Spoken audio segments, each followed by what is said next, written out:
Trump on his victory at the polls, and commend our Vice President Kamala Harris for her extraordinary run, and my good friend, fellow governor, Minnesota's Governor Tim Walz, for an incredible hard-fought campaign that really lifted up so many issues that matter to Americans. I also want to congratulate New York's newly elected and newly re-elected Democratic members of Congress, as well as those who prevailed in some of our down-ballot races across the state, as well as the re-election of our senator, my great friend Kirsten Gillibrand. We'll need all of them fighting on our behalf in Washington now more than ever. I mostly want to thank really the heart and soul of election days, the poll workers, the volunteers, the attorneys, everybody who shows up. And they really made this election go incredibly smoothly here in the state of New York, and I'm enormously proud of that, given all the potential for a different outcome. And it's thanks to them that this miracle known as an American democracy has survived every threat for nearly 250 years. I'm joining you here today with my partner in government, Attorney General Tish James, who I'll be introducing in a couple of moments. I'm joining you here today because I want to reassure all New Yorkers. And I know for many of you, this is not the electoral result you had hoped for, but I will say this. We have weathered storms before. We've overcome pandemics. We've had to, in the aftermath of tremendous job losses, create thousands of jobs. After seeing huge spikes in crime, we had to reduce the crime rate dramatically. And after losing so many jobs to overseas, we are now on the cusp of creating a new revolution, bringing more jobs back from places like China. All of this just in the last few years since I took office. That's why I have the confidence in my team and all of those we work closely with that we will get through the uncertainty of a new administration in Washington. Because I said, we've done this before. We've been to this. And I will be very clear. While we honor the results of this election, and we'll work with anyone who wants to be a partner in achieving the goals of our administration and our state, that does not mean we'll accept an agenda from Washington that strips away the rights that New Yorkers have long enjoyed.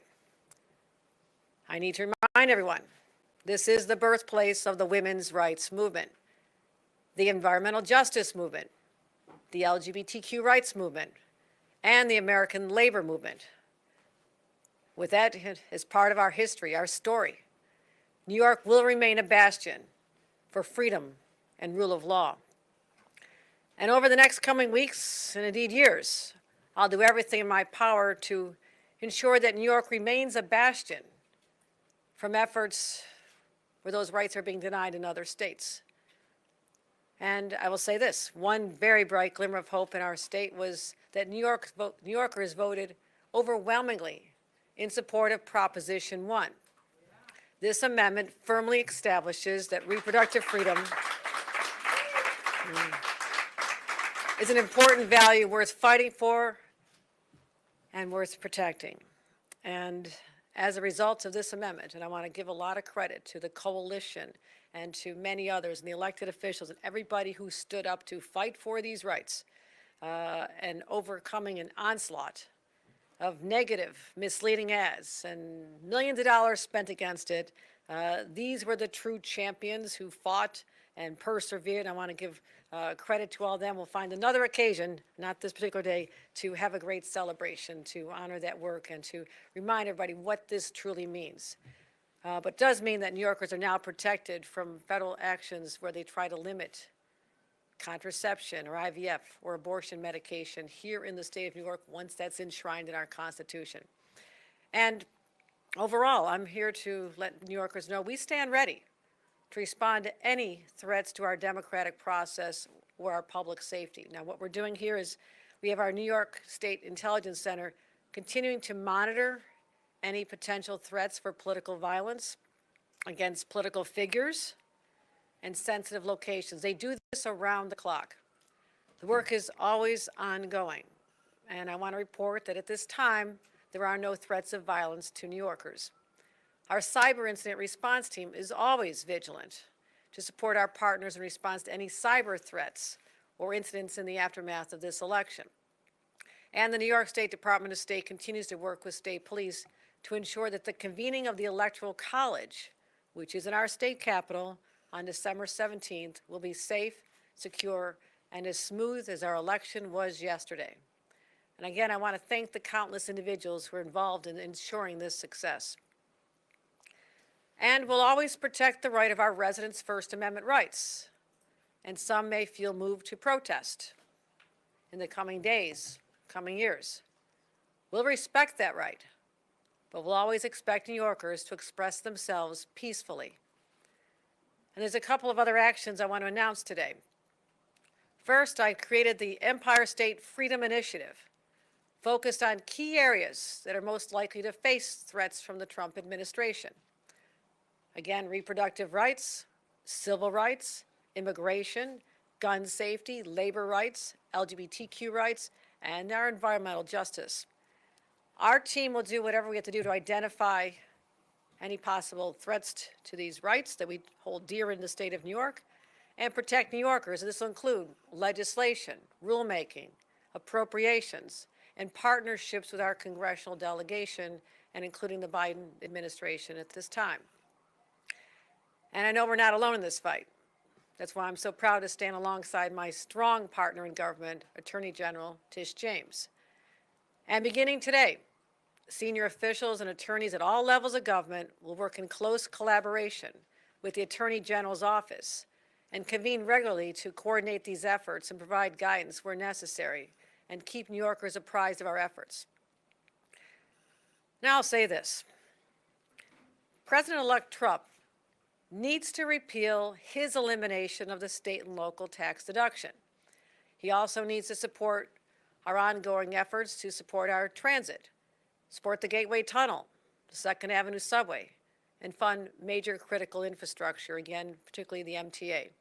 And also to back our critical economic development projects, such as those funded by the CHIPS and Science Act, which is intended to bring manufacturing back home from China and South Asia and create thousands of jobs in our state, as is occurring with Micron. And I will work with him or anybody, regardless of party, on these kind of efforts that I know will benefit the state of New York. However, if you try to harm New Yorkers or roll back their rights, I will fight you every step of the way. New Yorkers are resilient. We fought the first time around and we'll fight again. Now, I know many of you woke up today feeling drained and perhaps demoralized, yet I know we will find tremendous reserves of untapped energy within ourselves. I reflect on what football coach Vince Lombardi once said. It's not whether you get knocked down, it's whether you get back up. So today, fellow New Yorkers, we got back up. And we'll do it every single day. We'll go to work, take our kids to school, look out for our friends, our neighbors, our communities, and demonstrate through our actions that we'll always stand up for an America that respects the rights and freedoms that were envisioned and protected since the birth of our nation. Let me end with this. In New York's harbor, beneath the Statue of Liberty's outstretched torch, lies an inscription most of us are familiar with. Give me your tired, your poor, your huddled masses, yearning to breathe free. But fewer know the final words engraved on that plaque. I lift my lamp beside the golden door. Now, perhaps you woke up today saying that that lamp doesn't shine quite as bright anymore. But I know, New Yorkers, we will meet this moment, and we'll lift that lamp even higher to guard its unwavering flame and ensure the warm light of opportunity continues to reach all who dare to believe in it. That is our New York, and New Yorkers will persevere over the next 4 years. Thank you for coming today. It's important to express how strongly I feel, but also to say this. This is a great country, but our job is to make it even better. And we start here in a place like New York that has always always been that place to push progressive values forward, protect our citizens, and fight for what's right. That's who we are as New Yorkers. Thank all of you. May God bless our country and the great state of New York. Thank you very much. Let me welcome to the podium our Attorney General, Tish James. Thank you all for coming, and thank you, Governor, for convening us. I want to take a moment to thank everyone who ran for office, those who were victorious, and those who didn't get the results that they worked for. There is nothing more difficult than running for office, and our democracy is better off because of your efforts. We also achieved an important step in our efforts to protect our right to choose in New York.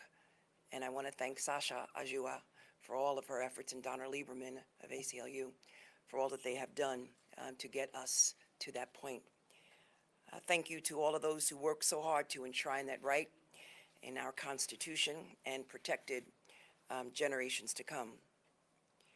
I also want to thank New Yorkers for showing up in record numbers to the polls to exercise your most basic and sacred democratic right. And lastly, I congratulate the President-elect Donald Trump. And if possible, we will work with his administration. But we will not compromise our values or our integrity or our principles. We did not expect this result, but we are prepared to respond to this result. And my office has been preparing for several months because we've been here before. We faced this challenge before, and we used the rule of law to fight back. And we are prepared to fight back once again.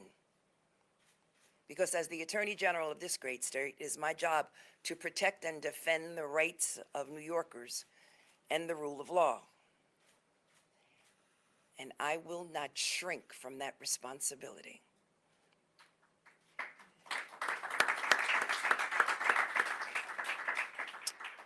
You see, between 2019 and 2021, the Office of the Attorney General took nearly 100 legal actions against the previous Trump administration,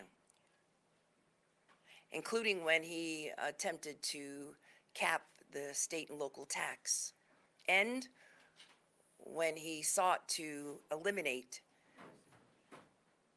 funds and grants for law enforcement officers here in the state of New York. We fought to preserve DACA and protect the Affordable Care Act. We fought to prevent a question about citizenship from being on the census because we were concerned about the impact of funding, the lack of funding to the state of New York and how it would affect these programs. We beat the Muslim ban. We stopped the dismantling of the United States Postal Service. We challenged anti-LGBTQ+ efforts. We safeguarded key environmental policies, and we protected access to reproductive care, and we protected the right to organize. We worked around the clock to defend these basic rights with our Democratic colleagues across this nation. So as you can see, we know their playbook.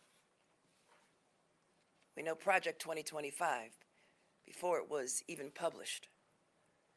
And we have been working both in my office and with other Democratic AGs across this country to make sure that we would be ready to respond to any attempt to roll back our rights. So here we are. We've studied their platforms. We've identified certain possibilities, fact patterns. We've created contingency plans. So no matter what the next administration throws at us, we're ready. We're ready to respond to their attacks. We're ready to respond to any attempts to cut or eliminate any funding to the great state of New York, as the governor outlined. So despite what has happened on the national stage, we will continue to stand tall in the face of injustice, revenge, or retribution. We will continue to protect and our most vulnerable and marginalized amongst us,